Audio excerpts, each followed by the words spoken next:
पूजा में परिक्रमा का महत्व क्या है? जब हम मंदिर जाते हैं तो हम भगवान की परिक्रमा जरूर लगाते हैं, पर क्या कभी हमने ये सोचा है कि देव मूर्ति की परिक्रमा क्यों की जाती है?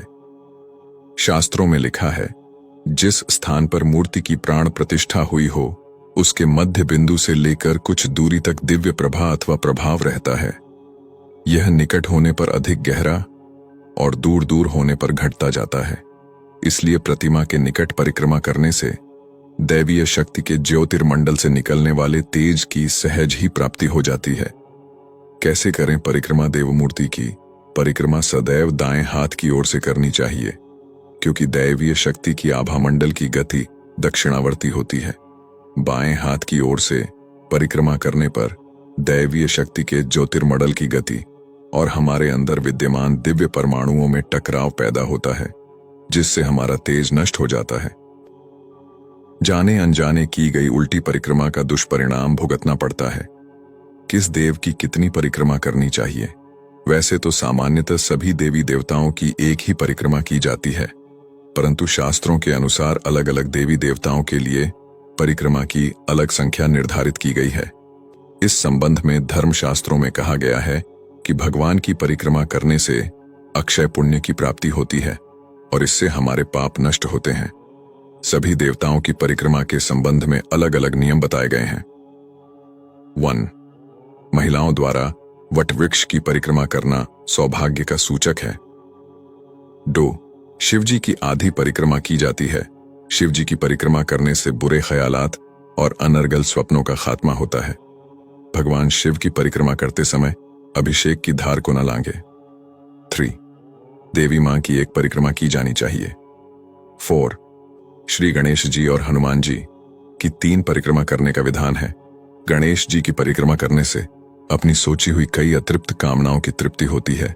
गणेश जी के विराट स्वरूप व मंत्र का विधिवत ध्यान करने पर कार्य सिद्ध होने लगते हैं। 5. भगवान विष्णु जी एवं उनके सभी अवतारों की 4 परिक्रमा करनी चाहिए। विष्णु जी की परिक्रमा करने से हृदय परिपुष्ट और संकल्प ऊर्जावान बनकर सकारात्मक सोच की वृद्धि करते हैं। 6.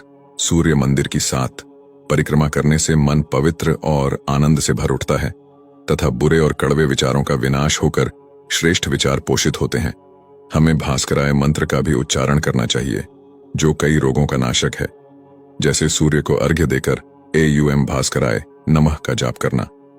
देवी के मंदिर में महज एक परिक्रमा कर नवार्ण मंत्र का ध्यान जरूरी है।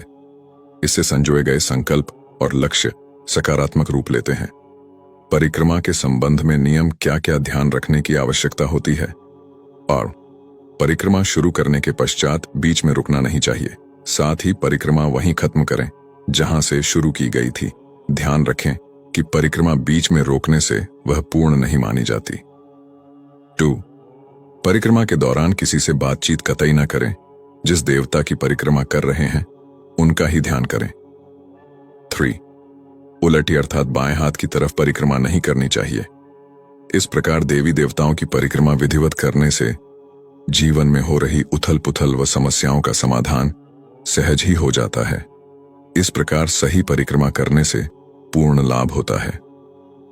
आपने गोवर्धन पर्वत के विषय में तो अवश्य सुना होगा। ये वही पर्वत है जिसे श्री कृष्ण ने अपनी छोटी उंगली पर धारण किया था।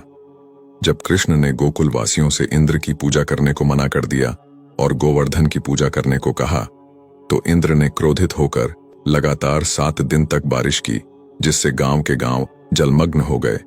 तब श्री कृष्ण ने गोवर्धन पर्वत को अपनी उंगली पर धारण किया और सब गांव वासियों को उसके नीचे शरण दी। ये वही पर्वत है जिसके समीप जाकर कृष्ण के पास जाने का एहसास होता है। उसके चारों ओर परिक्रमा लगाने से ऐसा महसूस होता है मानो बीच में श्री कृष्ण गोवर्धन पर विराजमान होकर बांसुरी बजा रहे हैं और हम उनके चारों तरफ परिक्रमा कर रहे हैं।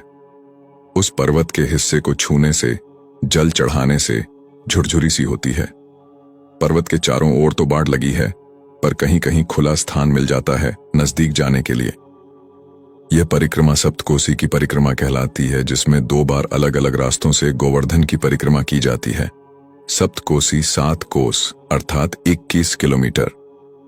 बड़ी परिक्रमा और छोटी परिक्रमा मिलाकर 21 किलोमीटर की परिक्रमा हो जाती है, जिसे बच्चे, बूढ़े और स्त्री पुरुष सभी प्रेम से राधे राधे कहते हुए कब पूरी कर लेते हैं पता ही नहीं लगता।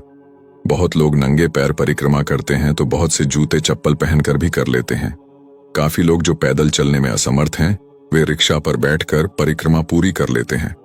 तो ये है मंदिर और धर्मस्थल के परिक्रमा का महत्व। आप सभी का धन्यवाद। जय श्री सीताराम, जय राधे श्याम।